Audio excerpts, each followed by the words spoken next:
Conmemoraciones emblemáticas 2021.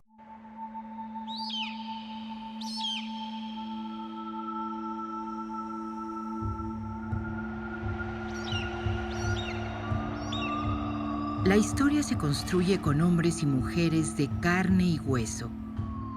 A menudo las historias pasan de generación en generación, agregando, ocultando y hasta imaginando características de aquellos que dirigieron el rumbo de los hechos.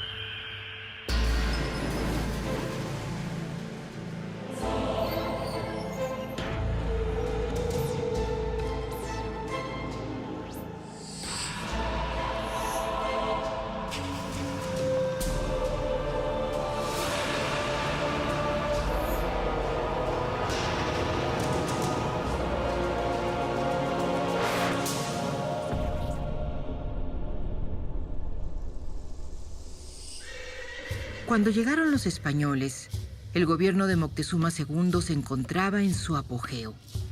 Los pueblos sometidos por medio del tributo llenaban de riqueza a la creciente ciudad.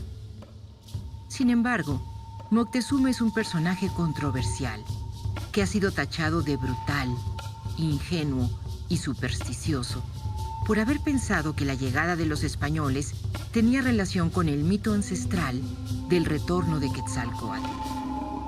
La sociedad tenosca era sumamente religiosa, como no solamente la tenosca, toda Mesoamérica y España en esa época. Nadie se iba a cuestionar un dogma de fe. Pero Moctezuma en particular, pienso que era sumamente religioso y acataba los consejos de sus sacerdotes, porque ellos se rodeaban de un séquito de nobles, pero dentro de esos nobles hay capitanes, militares, pero también había sacerdotes. Entonces, parece que la cuestión de si eran los emisarios de Quetzalcóatl, los españoles, era muy fuerte. Él está buscando los documentos. Él, en un día que habla con Cortés, le dice: nosotros no éramos originarios de aquí, nos trajo alguien. No menciona a Quetzalcóatl, pero es muy claro que se está refiriendo a un personaje que los llevó a la Cuenca de México, que se fue y prometió regresar algún día. Cortés es un personaje muy astuto, es la gente que tiene que sobrevivir y hace la cosa como que hizo Cortés, como arriesgarse a salirse de Cuba sin permiso, pues habla, ¿no?, también de la personalidad de Hernán Cortés, pero también fue una persona con muchísima suerte. La tuvo, porque, llegó justo en el año 1 Acatl, José Acatl, que era el nombre calendárico de Quetzalcóatl. Los españoles eran personas barbadas. Quetzalcóatl lo vemos también en documentos prehispánicos, no estoy hablando de documentos coloniales, lo representan a la gente que se atavía como Quetzalcóatl, llevan barba. Entonces eso no parece fortuito. Y llegan también por la costa del Golfo, que según la tradición, por ahí se fue Quetzalcóatl prometiendo regresar. Pero nunca pensaron que Cortés era Quetzalcóatl, era el emisario de Quetzalcóatl. Moctezuma II o Motecuzoma Xocoyotzin, que sería el nombre más cercano, es un personaje muy polémico, que ha despertado toda clase de comentarios, juicios y valoraciones sobre su persona. Hay una cantidad de prejuicios previos, de imágenes fraguadas con anterioridad sobre el personaje, que es como difícil de evaluarlo. Primero hay que ubicarlo en el lugar en el que está. Él es el Huey Tlactuani, es el gran gobernante de Tenochtitlan en su momento de mayor expansión militar, en su momento de mayor desarrollo económico. Entonces está en ese momento muy especial y le va a tocar enfrentar un fenómeno absolutamente inusitado, de lo que puede haber tenido algunas noticias vagas previamente, algún mercader que conoció a los españoles en las costas del Golfo en algún momento, algún maya que trató a algún náufrago, pero son noticias muy vagas, a diferencia ya de tener enfrente literalmente a este nuevo actor militar político que está llegando. Entonces está ante una situación absolutamente inusitada y eso siempre hay que recalcarlo. Y por supuesto la concentración de poder en su persona, que se va a reflejar en una serie de características de un culto, de una adoración extrema a su autoridad, a su investidura como máximo gobernante. Eso se refleja en muchas crónicas, se refleja en quienes lo conocieron. El hecho de que cuando caminaba por Tenochtitlan no asentara sus pies sobre el suelo, sino que se pusieran flores, se pusieran esteras, petates, etcétera, para que el tlatoani no tocara el suelo, porque se consideraba un personaje ya investido del poder de muchos dioses o con una carga de fuerza sagrada muy alta. Entonces no podía simplemente tocar el piso como los demás mortales. La idea, por ejemplo, de que no podía ser visto directamente a los ojos por las personas comunes porque podían ser dañadas por la cantidad de fuerza, de energía que este personaje ya concentraba, ¿no? Entonces es otra de los aspectos que nos da. Hay una anécdota muy padre que cuenta Diego Durán, que pregunta a un anciano: oye, usted que vivió en esa época, usted que estaba jovencito, muy chiquito cuando esto pasaba, ¿cómo era físicamente Moctezuma? Le dice el anciano: padre, no te puedo decir, porque yo nunca lo vi a los ojos. Yo jamás le vi la cara. Sabía que pasaba, pero me tenía que agachar. Seríamos como esas dos visiones. Lo más interesante de esas dos visiones, porque no podemos decir con contundencia cómo murió. Lo que sí podemos decir es que nadie quiere cargar con el muerto. O sea, nadie quiere asumir la responsabilidad de haberlo matado. Nadie dice, bueno, sí, yo lo hice y se lo merecía y era un maldito. O sea, nadie se atreve a decir eso. Y eso es muy revelador de que aún muerto, aún a todo lo pasado, incluso siendo visto en términos muy negativos por muchas obras, nadie se atreve finalmente a asumir esa responsabilidad. ¿Por qué?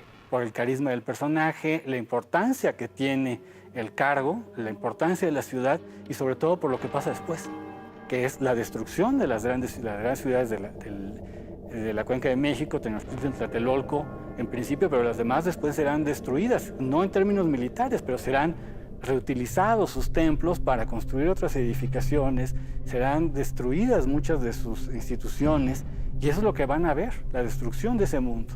Entonces, por ahí va la idea de que no se puede saber con precisión cómo murió el personaje y que nadie asume la responsabilidad de haberlo matado. Todo el mundo dice, fue el de enfrente.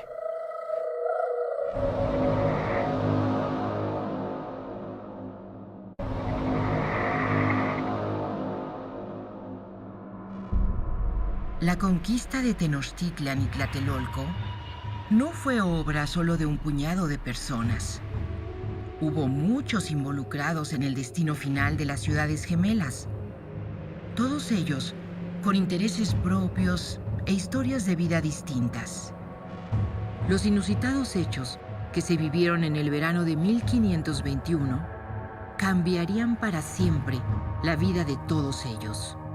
Cuando hablamos de la historia y en particular de los episodios más dramáticos de lo que hemos vivido como humanidad, a veces se nos olvida que la historia la hacemos los hombres y las mujeres de carne y hueso, que nos equivocamos, que a veces las cosas no salen como pensábamos o al contrario, que salen mucho mejor de lo que habíamos pensado. Entonces, para entender también la conquista es preciso comprender la vida, la trayectoria y las características de las personas que estuvieron involucradas, desde las mujeres, por ejemplo, la famosa Malinche, la Malinche, hasta Cortés, Cuauhtémoc, el propio Moctezuma, es decir, todas estas figuras centrales que de alguna manera le dieron ese cariz especial a los acontecimientos. Ningún acontecimiento es igual, ningún acontecimiento está libre de los deseos, de las pasiones humanas, y precisamente esto es lo que nos hace llevar o nos hace diferentes y lleva a desembocar en distintos finales la historia. Por ello es muy importante que podamos aprender lo poco que se sabe, por supuesto, porque es una época muy lejana, muy convulsa. Entonces, por ejemplo, de Cuauhtémoc tenemos muy poca información, pero gracias a los estudios modernos de arqueología y de historia hemos podido acercarnos un poco más. Cuauhtémoc fue un gobernante que llega al puesto por diversas causas. Por un lado, hubo un quiebre dentro de la línea sucesoria natural o dinástica por las matanzas que hubo durante la Noche Triste. Durante la Noche Triste no solo Moctezuma muere, sino también mueren varios de sus hijos y varios otros gobernantes de otros poblados cercanos, y seguramente tenía que ver con una estrategia de Cortés de debilitar precisamente el aparato gobernante. Y por otro lado, Cuauhtémoc era muy joven. Eso es algo que las fuentes relatan y marcan muy bien. Incluso Cortés por ahí dentro de sus estrategias para convencer a los mexicas de rendirse, siempre se refiere a Cuauhtémoc como un muchacho. El muchacho, cómo le permiten a este muchacho tener sus vidas en sus manos. Y lo que quizá Cortés no concebía, porque Moctezuma sabemos que no fue así por las propias fuentes, tiene que ver que Cuauhtémoc que se apoyaba mucho en su consejo. Y eso es algo que a veces se nos olvida. Para el mundo indígena y para la visión indígena, esta parte individualista que ahora nos caracteriza como sociedades modernas no era tan común. Todos ellos se pensaban parte de un grupo. Es decir, esta parte de competencia y de querer sobresalir era muy rara y no era tan común. Entonces Cuauhtémoc siempre se apoyó en su consejo. Quizá lo nombran Tlatoani porque él era gobernante o apoyaba dentro del gobierno de Tlatelolco, que era la ciudad gemela de Tenochtitlan, y entonces el consejo lo que estaba esperando es que hubiera unidad entre el grupo mexica. Sabían, por supuesto, que Tlatelolco era no solo la puerta trasera de Tenochtitlan, sino que podía ser un aliado o un enemigo muy importante. Si Cortés hubiera logrado convencer a los tlatelolcas de unirse contra él, contra los tenochcas, la guerra hubiera estado perdida prácticamente desde un inicio. Bueno, Cuauhtémoc era joven, pero tampoco era un hombre que desconociera la guerra. Sabemos que era un muchacho, había sobresalido en batalla y también que él estuvo muy activo, a pesar de que las fuentes no lo mencionan como presencialmente en las batallas durante el asedio de Tenochtitlan y de Tlatelolco, sabemos que él era la cabeza detrás. Entonces él se enfocó mucho en las negociaciones con los otros grupos indígenas y además algo que a veces no vemos es que la batalla no solo era en el interior de las islas, sino que también había batallas en los otros puntos importantes como Malinalco, Cuernavaca. Entonces Cuauhtémoc lo que hizo fue que tenía como un panorama casi abuelo de águila, parafraseando su nombre, y entonces él tenía que estar atendiendo distintos frentes de batalla, protegiendo a sus ciudades y lo que quedaba del imperio. Entonces Cuauhtémoc sí era una persona importante que, a pesar de la juventud que tenía, era un muy buen guerrero y también un muy buen estratega, por supuesto, herencia de la clase gobernante a la que él pertenecía. Cuauhtémoc muere en 1525, él fue gobernante de Tlatelolco. Cuando Cortés gana la batalla, decide que Tenochtitlan se va a quedar como ciudad de españoles y a todos los indígenas sobrevivientes de las dos ciudades gemelas de Tlatelolco y Tenochtitlan se van a ir a Tlatelolco. Entonces, por un lado tenemos la República de Indios, que va a ser gobernada por Cuauhtémoc, y la República de Españoles, que va a ser liderada por Cortés en los primeros años. Entonces, cuando Cuauhtémoc se mantiene varios años como gobernante y siempre fue un hombre que estuvo dispuesto a luchar por su pueblo. Trató de negociar lo más que pudo. De hecho, eso también es algo importante señalar. Lo primero que le pide a Hernán Cortés cuando pierden la batalla es que liberen a las mujeres y a los niños que habían sido tomados como esclavos por parte de Cortés. Es decir, Cuauhtémoc siempre estaba pensando en su pueblo, no solo estaba pensando en salvarse él, sino que tenía precisamente esta mentalidad de gobernante, de estar a cargo de la gente.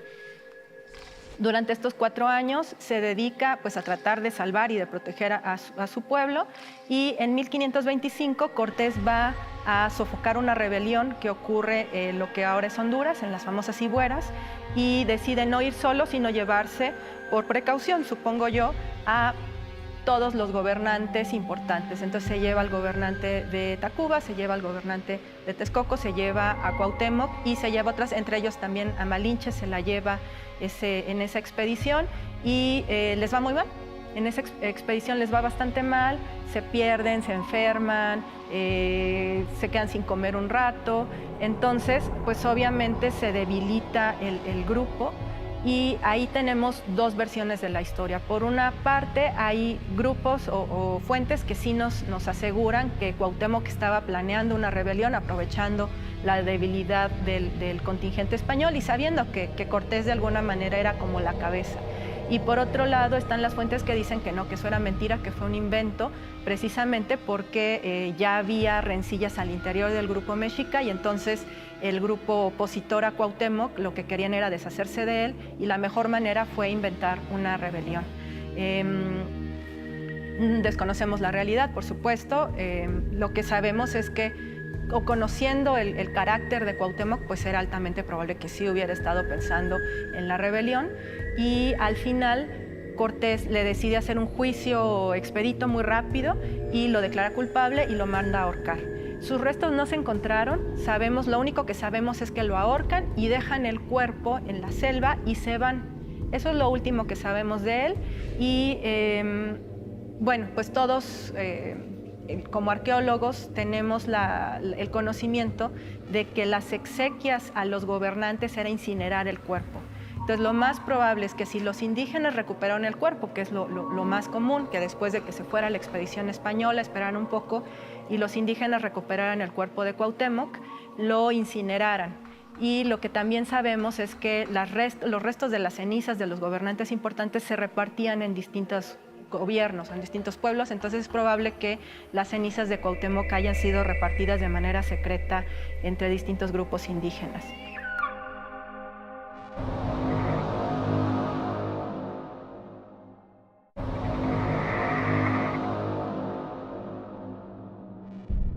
Aunque inicialmente Hernán Cortés gozó del favor del rey de España, su apoyo no fue duradero.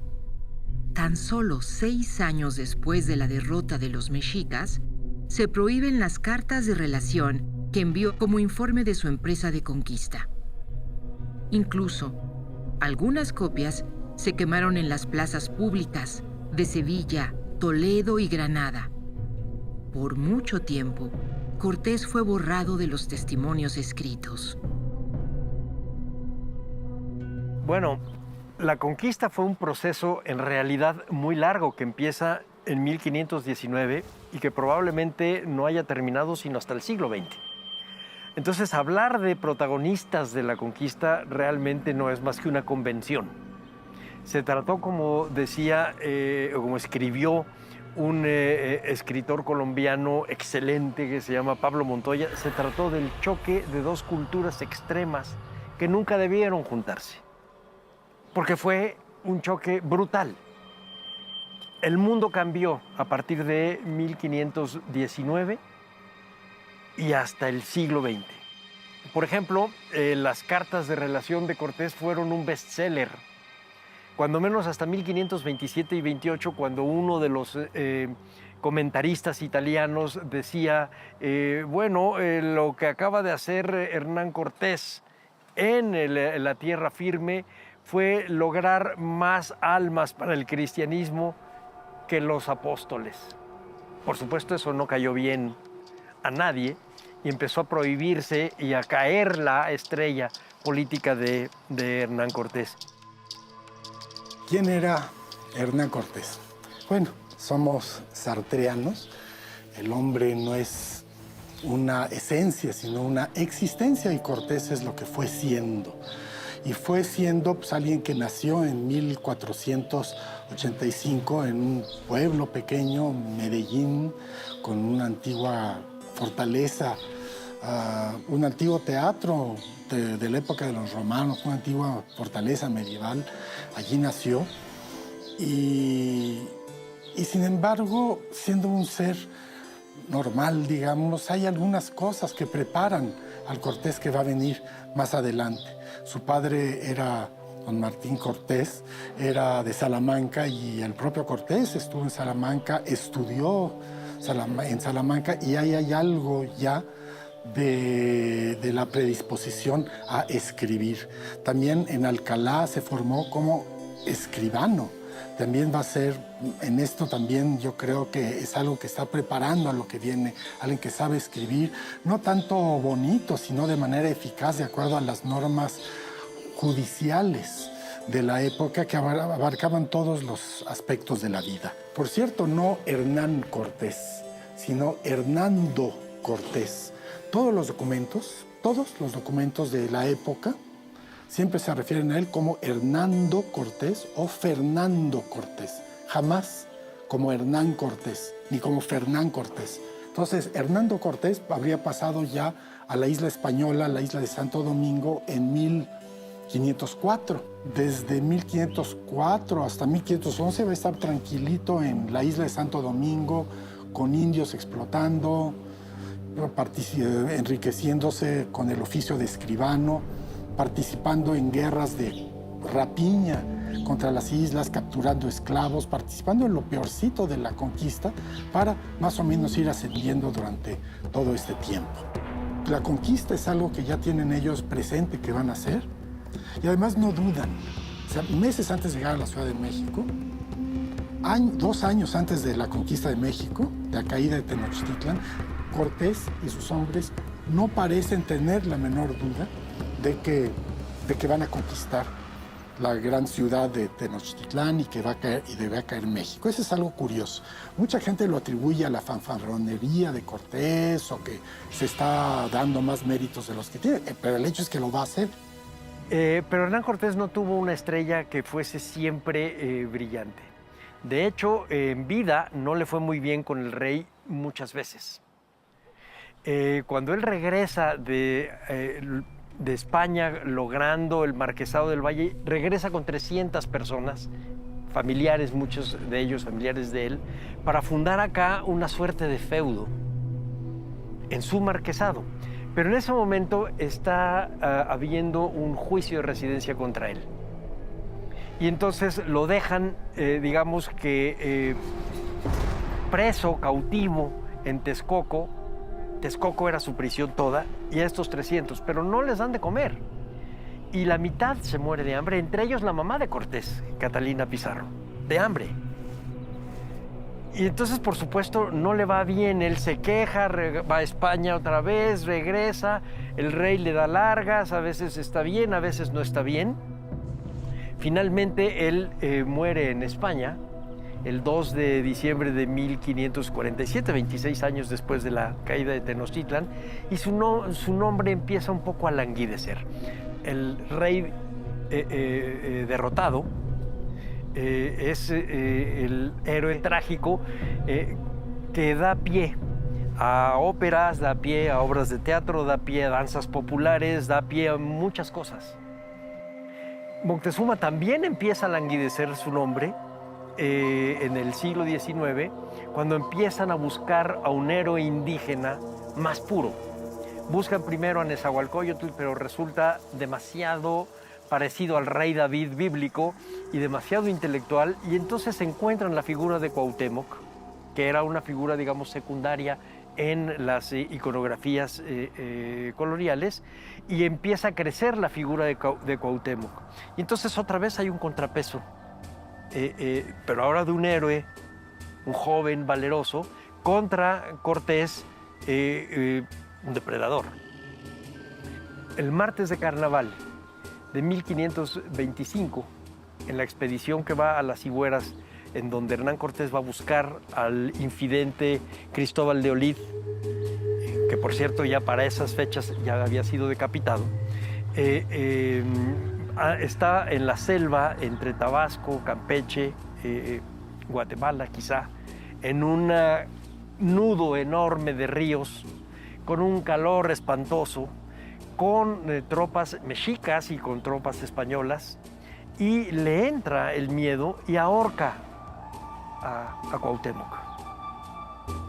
Por nada, por la pura sospecha. Ahorca a Cuauhtémoc. Martes de carnaval, 28 de febrero, 1525. Una semana después, en España, sin saberlo, Carlos V le da el escudo de armas, su heráldica, a Hernán Cortés, y pone a los 7 reyes vencidos y a los 3 grandes reyes vencidos, Moctezuma y Cuauhtémoc, entre otros. Entonces no lo podía saber ni Cortés ni Carlos V, pero estaba marcando ya en su escudo de armas el último acontecimiento, que es haber matado a Cuauhtémoc.